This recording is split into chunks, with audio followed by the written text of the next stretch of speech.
Well, hi, thanks for joining me in my shop. I'm going to start doing the alignment process for this radio, and we're going to start with board C, which is this one right here. And you can see a whole row of coils there that can be adjusted. So it's a very busy board in that respect. But let's take a look at it. I'm not that familiar with the circuitry on it, so I'm going to start by taking a look at the circuit diagram here for it. So this board is called the High Frequency Oscillator Pre-Mixer Schematic. Pre-mixer. Again, I'm still not sure why this radio calls mixing signals premix. Maybe it'll come clear as I continue working. Well, probably will come clear. So let's take a look at what's going on here. As soon as I get some kind of a pointer. I need a pointer. Okay, just use a pencil. Yeah, where can I start? Let's start over here. So here's a set of band filters. Excuse me. Easy to recognize because of the way they're laid out on the page. There's the switching diodes, and then the incoming trigger, band trigger lines are here. Oh yeah, I see them all the way across the top here. 3.5, 7, 14, 21, and there's the rest of them, 28, 29. See how these ones are grouped together? Oh, they're still going different places though. Yes, in some parts of the radio, I don't know what's going on down here at all yet. Some parts of the radio, these top bands, they're so close together frequency-wise, they can just go through the same filter. They don't need independent filters. But down here, there's definitely something going on. And where are all those coils that I'm going to adjust? Oh, here they are. 1, 2, 3, 4, 5, 6, 7, 8, 9. Quite a few. I've already read the instructions, by the way. There's very specific instructions on how to do this. So I'm going to follow them very carefully. Look, there's a bunch of crystals in here. Crystal there, crystal here. So 29.895, 23.895, 22.895, 15.895, 37. I don't know what these are. So, you know, because of the term premix, what I keep thinking is that there's basically two mixer stages in here in the radio. They mix it once to get a certain kind of frequency to travel through the radio, then they mix it again to get another kind. Don't really know. I don't really understand it. And what are each of these little circuit piles doing here? Actually, this is one. This is one. Oh, I can see them now. So no doubt when you energize one of these band,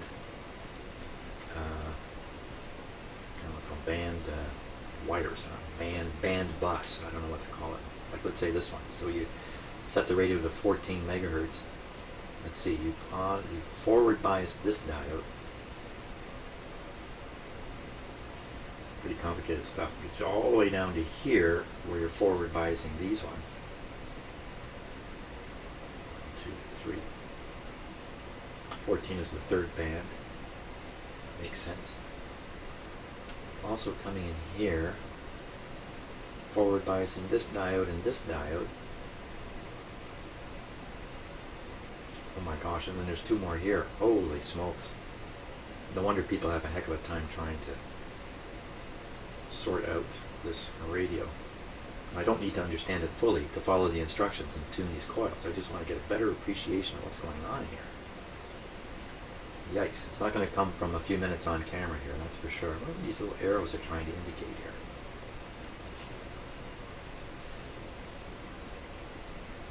I think it's signal flow. They're saying that the signal, whatever it is that's derived in a circuit like this looks just like an oscillator to me. Maybe that's all these are.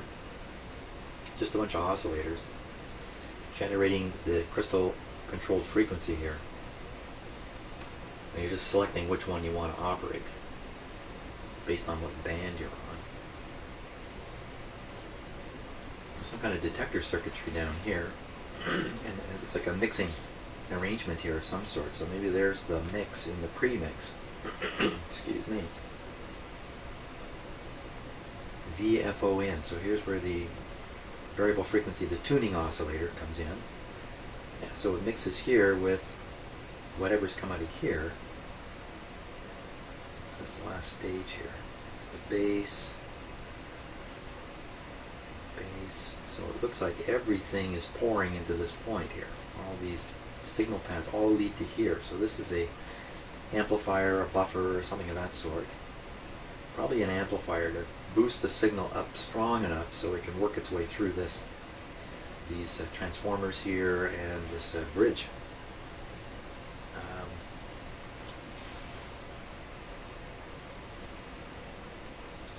So whatever is being developed, each one of these oscillating circuits is then being mixed in with the VFO to derive the next frequency, which I guess is called the premix. Here it says premix out over here. And then whatever comes out of here is pumped into these filters through the one that's selected, comes out. Well, there's some more of those little helpful arrows. It's fed through here. Probably this is just an amplifier again to buffer away the signal from the circuitry in behind, or boost it to give it a little more oomph as it travels out to the rest of the radio. HFO out. And the thing I keep forgetting is that this is a receiver and a transmitter, and it's trying to utilize some of the same circuits for both the receiver and the transmitter, and there's a very, very good reason for this.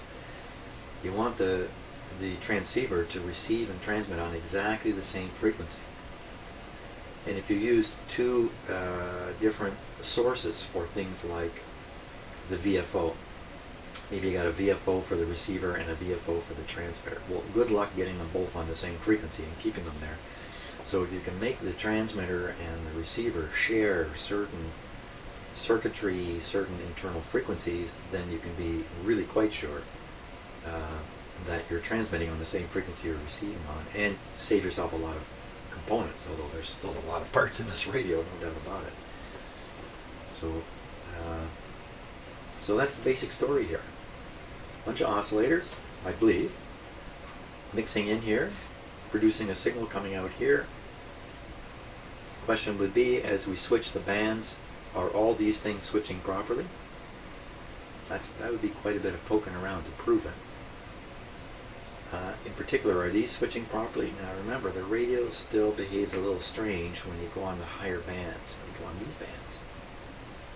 N21.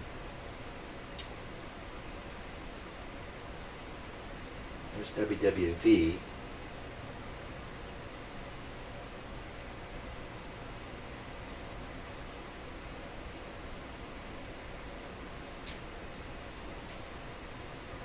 Oh my gosh, it looks like in this,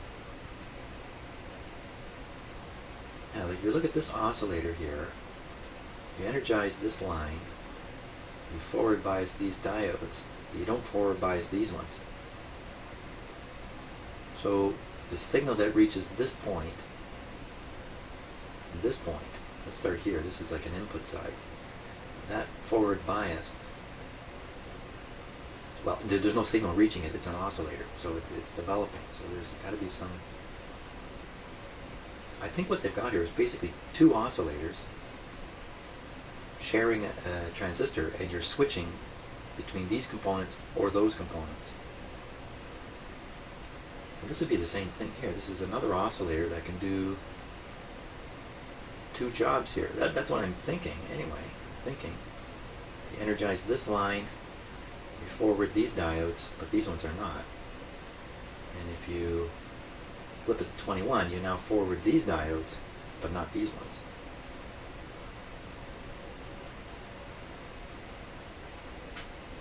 So that would then be 1, 2, 3, 4. It's the same thing going on down here. 5, 6, 7, 8. Hey, 8. There's 8 bands on this radio. So that's how you get 8 bands out of 4 transistors. Well, why wouldn't you just use one transistor and just do a whole bunch of switching like this, and just use one transistor and generate all the signals, I'm sure it has to do with the range of frequencies you can put through these. It's tricky to make broadband stuff. So that's my guess. I don't really know. We'd have to get the designer in here and explain why he chose to do everything he chose to do. But I think I got onto what's going on in this circuit now. High frequency oscillator. That's what these guys are.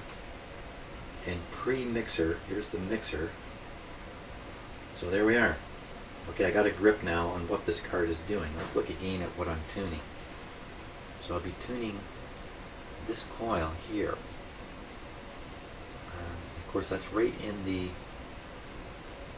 sort of feedback path, if you like.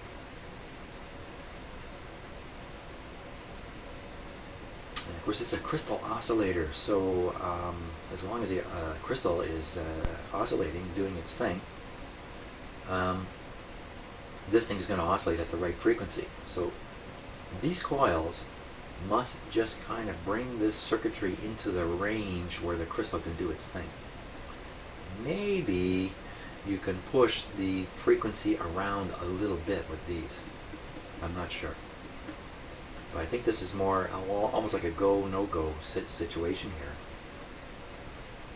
When I'm adjusting these, I'm supposed to monitor a voltage at a test point, which it described as I think it was a 2200 ohm resistor sticking out of the board. There it is, right here. There it is. Okay, so if this is a test point, where is it? It's located on the output of these transistors just before we go into this mixer thing. So there's no HFO, no VFO, no variable frequency oscillator circuit signal, involved. It's just this. Boy, I hope you can hear me because I'm not facing my microphones while I'm talking here. It's a good reason to have another mic in here, maybe.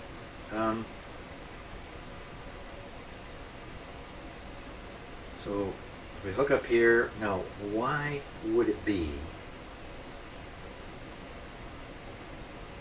diode there? Why would this be a good test point if all that's happening when you adjust these coils is a DC voltage is going up or down, a small DC voltage here is going up or down? Well, there must be some rectification going on here. Maybe that's what this guy's doing, in a way. I don't really understand that. Nevertheless, a DC voltage is developed here based on the setting of these coils. Every one of these coils you tune to, you adjust to cause a peak reading on the meter here, and then there's more instructions of where you turn it next. You give it another quarter turn clockwise or counterclockwise. And apparently you have to do these in order, and if for some reason you go back, you have to start all over again from the start. You must follow their procedure precisely to get this right. Pretty interesting. Okay, I think I got it. I think I'm ready. I think I'm ready, which usually means I'm not. Okay, now I gotta put the board on the extender, but before we do anything to this radio, let's come on over here. Let's turn it on and see what happens to the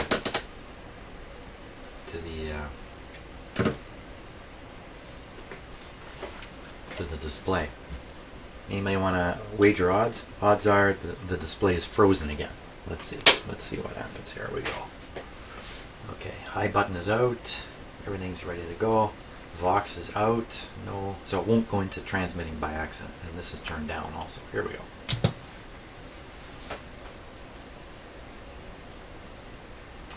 Okay, now I'm going to turn the knob. Here we go.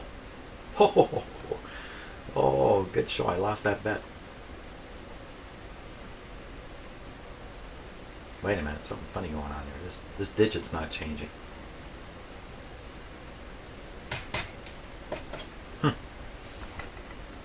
Fooled again. Oh, changed that time. What am I talking about? It's not supposed to change till you get up here. What am I talking about? Who knows? You know, it's from looking at the numbers upside down and sideways here. That's my excuse.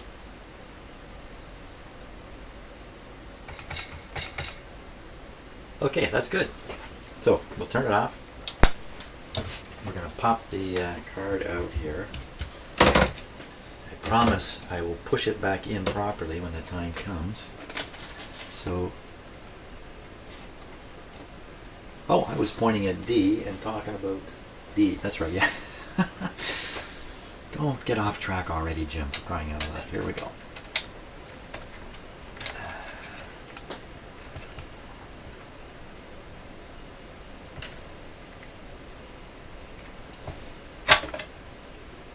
There we are. Oh, I can see the test point resistor sticking out right there.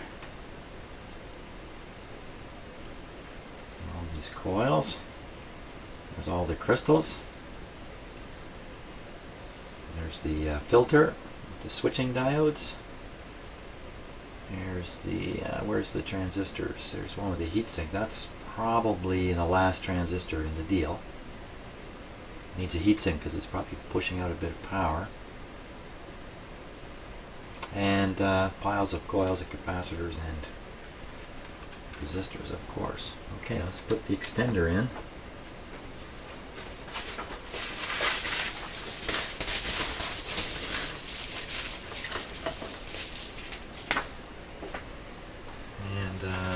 What did I do with the little, here they are.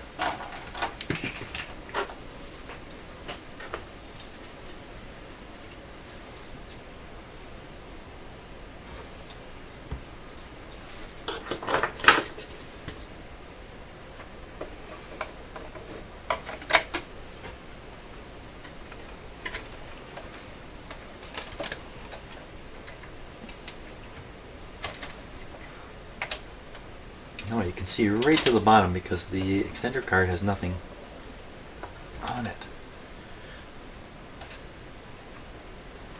Oh yeah, there's no, in this card there's only 3 sets of connections. There's no connections here. I really need to put in 3 of these.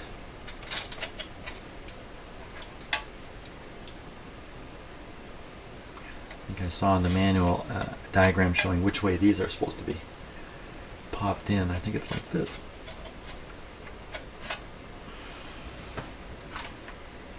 Okay, and with this board.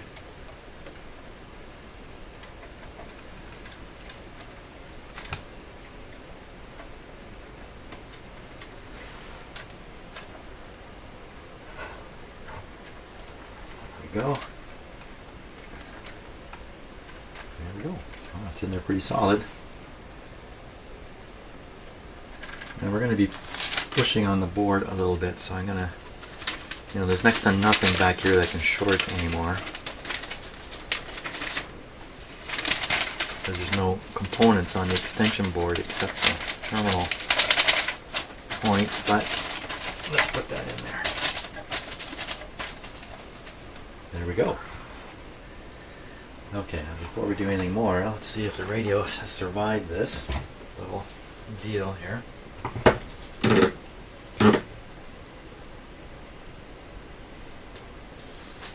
Okay, switch on.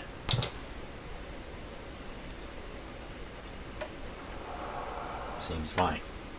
Switch off. Switch off for now while I figure out. Let's see, now I can do this, I can read the voltage in a couple of ways. One is I can put it on my digital voltmeter. I don't like doing that because I don't like looking at the numbers changing and trying to figure out what that means in an analog world. You use an analog meter, that would be my preference. And another possibility is actually to use the scope. But I really like using an analog meter for stuff like this. And mine is just a little bit out of sight here. Still refining my shop layout. So just bring the camera here a little bit. Okay, so you can see the VTVM back there. And we'll now connect him. It's a male meter. Okay, to that test point, I'm going to use a flip lead here to do this. I'm guessing the radio's designed so sticking a long piece of wire on the test point isn't going to do anything bad. There we go. Turn on my meter, get it warming up.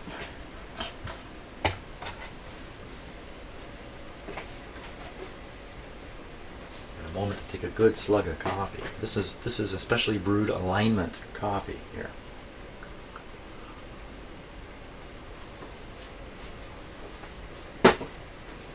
There we go. Drank a lot of coffee yesterday. Went out of the house on a short trip. Came back about 45 minutes later. As I pulled into the driveway, my bladder said, "Hey, we're home. You've been drinking coffee."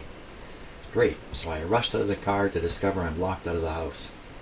Okay, I won't go into what happened next, but you might be able to imagine what happened next. So, just one word of warning: if you're anywhere in my neighborhood, don't eat any yellow snow. That'd be the warning. Okay.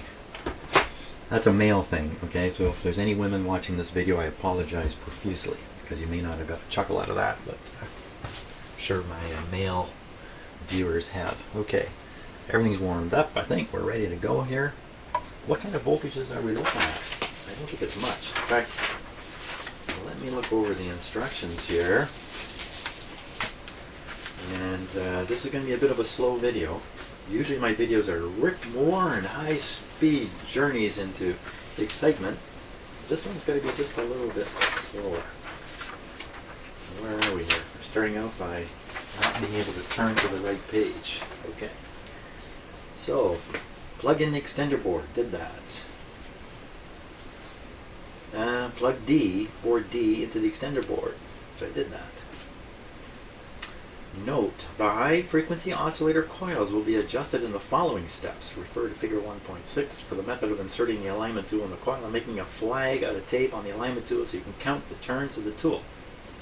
Rotate the tool until the peak voltage until the voltage peaks on the meter scale. Then rotate the tool as shown in the HFO alignment chart on rotating amount. So after you peak the coil, you then give it something like a half turn clockwise. And you know what? There's a whole bunch of numbers written in here. I don't think that's my writing though, so I think I'm seeing the numbers from the original builder. Even though almost none of these, let me just show you, because you're staring at a radio. You can see you're supposed to check these off as you do them, right? These are checked off. This one with a red pen. Then they no longer checked off. None of them are checked off. So I really don't know. But up here is some handwritten numbers. I don't think I did it. That's not my style of 3 or 8 or 6. Not my writing. Your Honor, that's not my handwriting.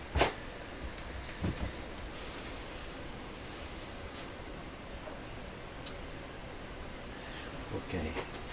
Handwriting analysts can prove anybody's handwriting matches anybody else's handwriting by doing two things: paying attention to all the things that line up and ignoring everything that doesn't match. Isn't that simple? We should have been handwriting analysts. Okay.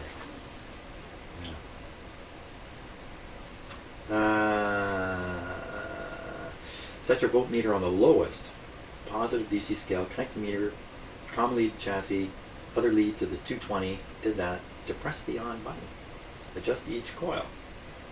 Oh, here we are. Adjust each coil described in the following chart. Before you adjust each coil for the peak voltage, turn it clockwise to 0 volts. Then counterclockwise to 0 volts. Then rotate slug clockwise for the peak voltage, which will typically be 0.2 or 0.5. Note, do not adjust any band out of sequence. If it's necessary to readjust any band, you must perform the entire alignment in sequence shown in the chart at the top of the next page. Note, frequency display may be random during the following adjustments. Okay. So, first thing, we turn the coil. See, these instructions are based on the idea that this radio's just been built and everything is totally out of whack. But that's not the case. Everything is pretty much in whack here. So it's just fine adjustments that I'm doing. So I don't think I got to turn it all the way down, get a 0, all that kind of stuff. I think I can pretty much go from where it is, find a peak, and then follow this instruction on the final turn. So we would start with band 3.5. Now how do I know which one of these is which? Okay, so the coils are numbered. L408, 407, that's probably the best way. Yes, it is. L401 is the first one to do. Okay, on the 3.5 band, let's turn the radio on. 3.5, no, L401. That's this one here. Luckily, I have a alignment tool which will slide into this very small spot.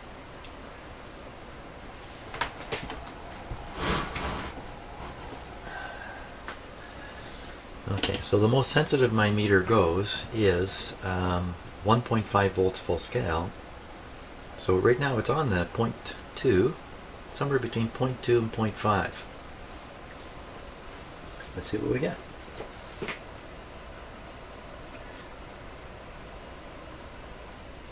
Whoa.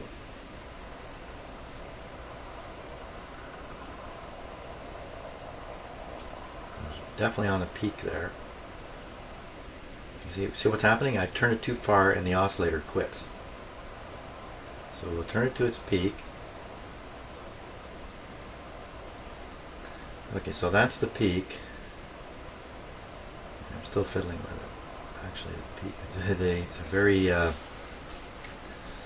it's not a very sharp peak on there. Now, turn, half turn clockwise. Don't get this wrong. Jimbo, clockwise, half turn, oh, I gotta put the flag on. I need a flag, give me a flag. Need a flag. Yeah, I keep reorganizing my shop here a little bit at a time and keep moving stuff around. So my flag making material here.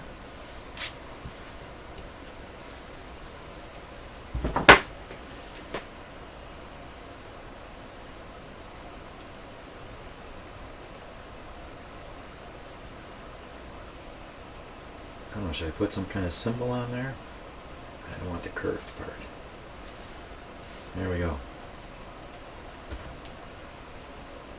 So what did it say now? Just to read it again, half a turn clockwise. Interesting to watch what happens on the, so I'll try and put it in. Okay. Half a turn clockwise. I gotta think hard about which way is clockwise. Clockwise would be this way. That's it. That's 402, 401 done. Voltage a little under 0.2. Next one, band 7, just next coil. One turn counterclockwise. One turn counterclockwise on band 7. So we'll do band 7. Voltage about the same. Find the peak, and then it's one full turn counterclockwise. Okay.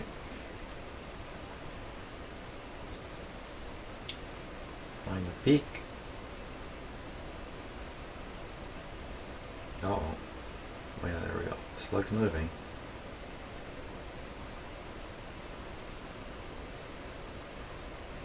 It's a big broad peak here. So, okay, so that's about the peak there, I'd say. One full turn counterclockwise. Here we go. Seemed to make no difference on the meter. And we're about exactly the same as the last one. Now you can hear that. The radio's working. That's a good thing. Next one, 14, one turn clockwise. So here we go. 14. Next coil. 403, is that right? Yes, 403. Hopefully these are in order. It's just be the kind of thing that a radio like this would have two of these coils in a different order, so you get fooled, but I don't think that's the case. 403. Looking at the meter. Oh, we're up a little bit. We're up around 0.3 volts. Turning the coil. It's going down. Take it back. It's going down. Right on the peak. Right here. and it said 1 full turn clockwise. I don't want to get these wrong. 1 full turn clockwise. Here we go. 1 full turn clockwise. So I think to some degree what we're finding is the edge of where these need to be set. And when we find the edge, looking at the voltmeter, we're then instructed to turn it, half turn, full turn, to get it away from the edge and into more of a safe zone so the crystals will oscillate. See, okay, there is something funny going on. Next setting is WWV. You could easily make a mistake here, because the next band is actually 21, but the next adjustment, 404. 404 is WWV. See? How do you like that? For once I didn't get fooled by the radio. And you know why? You know why? I tell you why. It's because of alignment coffee.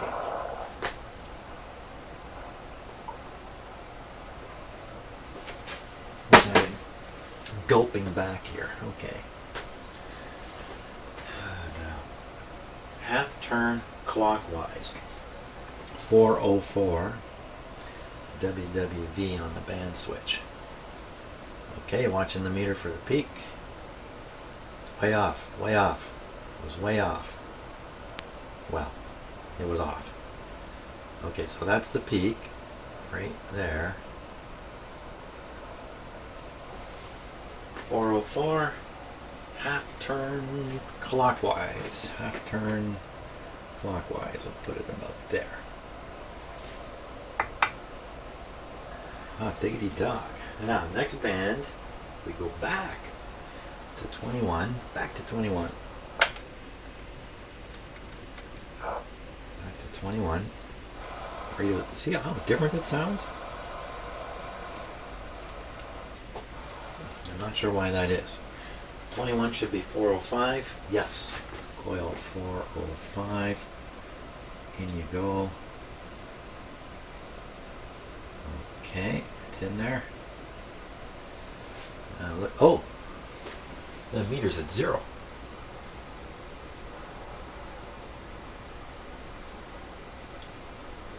But I suspect the radio's working. Isn't it? That's interesting. Well, let's turn the control and we'll see if we can get this to come up. Maybe it's not oscillating. Maybe that's a deal here. So I'm turning it a long ways, nothing's happening. Oh, I think we found a problem in the radio. Going back. Oh, look at that. And you know what? The display here, you can't see the display. It went from saying 26 to saying 21. Excellent. Hey, I actually fixed. Oh, look at that. It's come to life. Hey, I fixed the radio. I finally actually fixed something. Let me turn it down a bit here. Okay, now we'll go for the peak.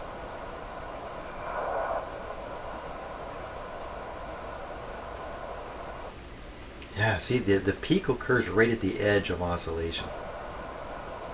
So you find the edge.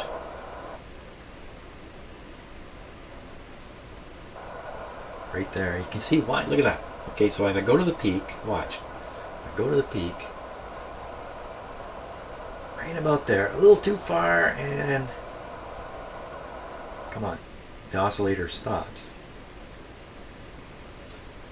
Now watch how far back I gotta come to kick it back in. Partially, partially, partially, partially. And there. But that's not the peak. The peak is a little further along. So that's what they're doing. They're finding the edge and then backing you away from it. So the edge is about here. 405. One turn clockwise. One turn clockwise. Uh-oh, that didn't work, did it? That didn't help the situation any. How did that go wrong? Let's go back.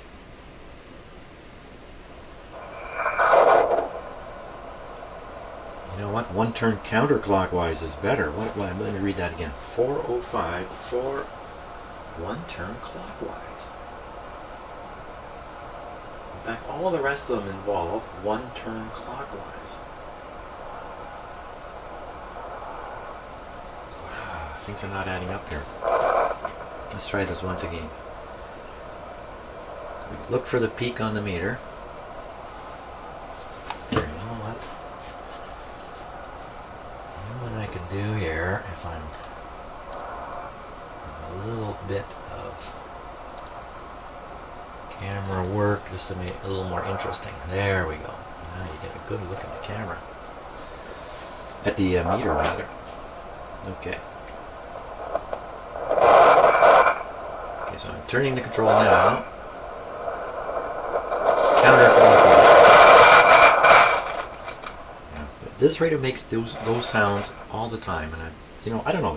I think I hear that on other shortwave radios. I don't know. I think it's nothing to do with what I'm turning here. Clockwise, clockwise. Sorry, counterclockwise. I'm turning it. So now let's go clockwise now. It's coming into something. It's going up a little bit, and then boom. Too far. So I'm going to go back a bit. So I'm turning it counterclockwise to go back. You know, I think with my own brain it needs to be here. That's what I think. Let's change bands and come back to it. Make sure it's oscillating. Well, you know, I think we took this from not oscillating to oscillating. I think. Okay, on to the next one. The next one will be 28.0 band, L406.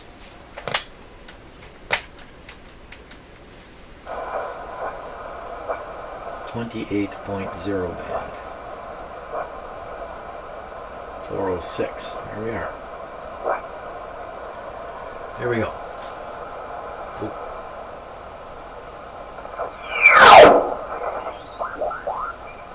Now that was not me.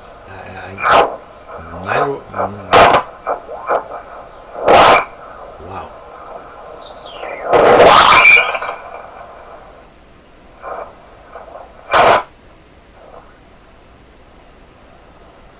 It's pretty loud in here too. Man.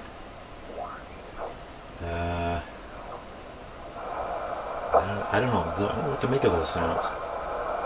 Let's get back to tuning this thing.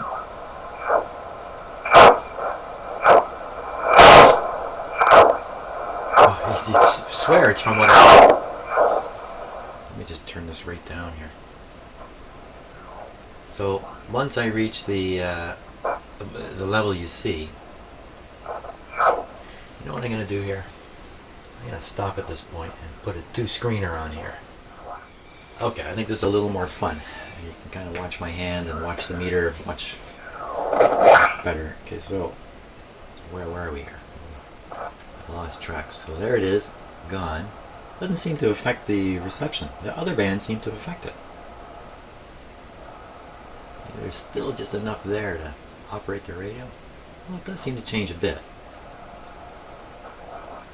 Well, not much. So once the voltage goes up, it just seems to stay up. There's no real peak here. So we'll go to the edge. There's the edge. Come back up.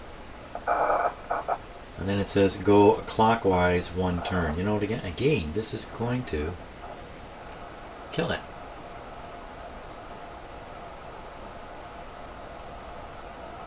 What? Have I got clockwise backwards? I can't possibly. So, you know, this doesn't make sense to me. It really does say clockwise. Right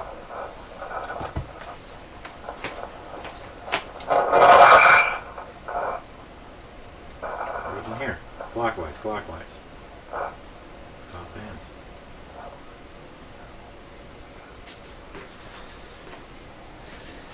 You got me.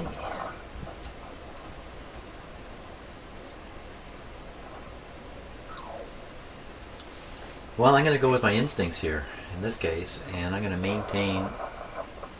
Let's see, go again. Where's it? So there's the cutoff. We'll get the cutoff. and then back away. We'll back away 1 turn from the cutoff point. That sure makes a lot more sense to me. You know, and I never make a mistake in these kinds of situations either. So, now we're up on the next band. The same weird sounds coming out of this radio. Listen to that. So on this band, it's 407. 407.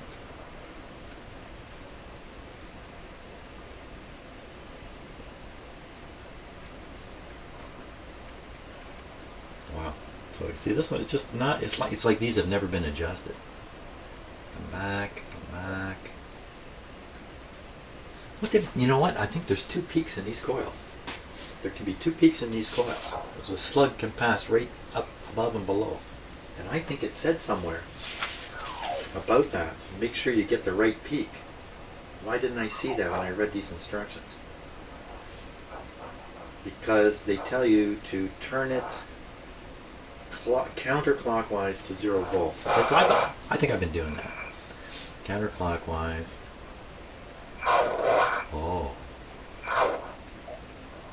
Oh, maybe not. You know what? Maybe not. I might have to go back and do all these over again. Turning it clockwise. Okay. See, it kind of hangs on there because the oscillator's hanging in until you get to here, and then the oscillator stops, and then it won't start again until you go back to here. Now this one, it strikes me that it's clockwise to get away from the edge here. Okay, and this is the edge. The edge we're worried about is this starting edge here. Okay, clockwise 1 full turn. Should I start over again? So what's the big deal if the slug is on this side of the coil or that side of the coil?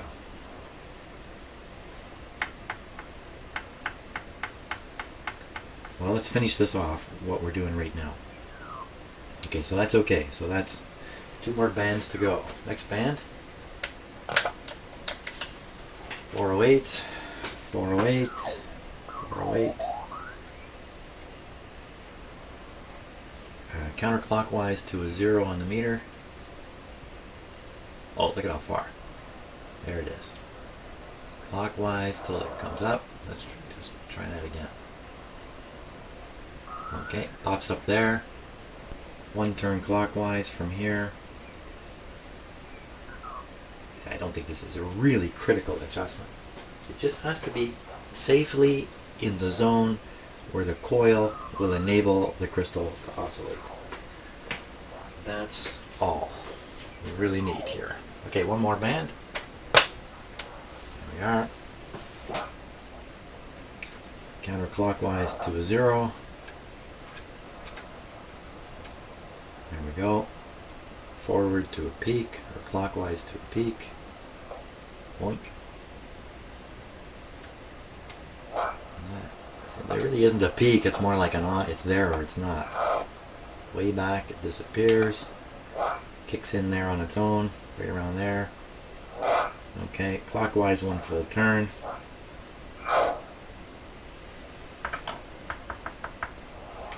I think we can safely say that as we switch through the bands, all these oscillators are oscillating. Intendedly, the way they were intended. Let's just drop back through them all and watch this little meter go here.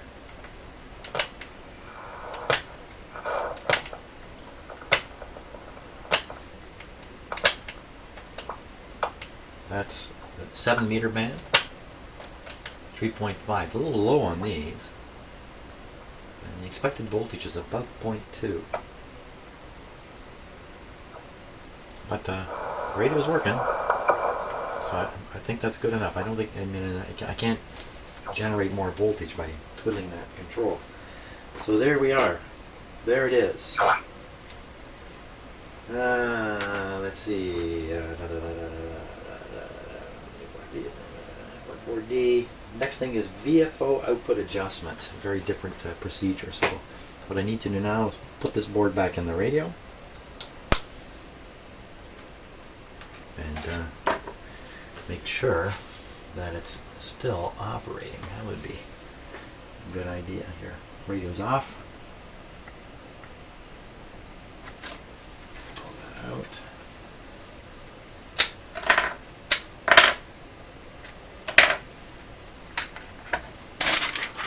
Comes out.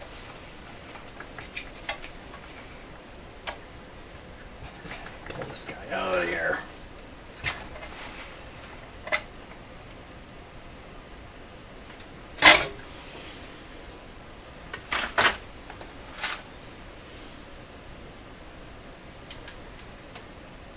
So I never checked all those switching diodes, all that stuff.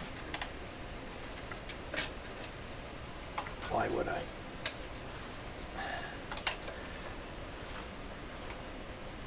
Oh, that last bit, wow, that's a major shove to get that last bit down there.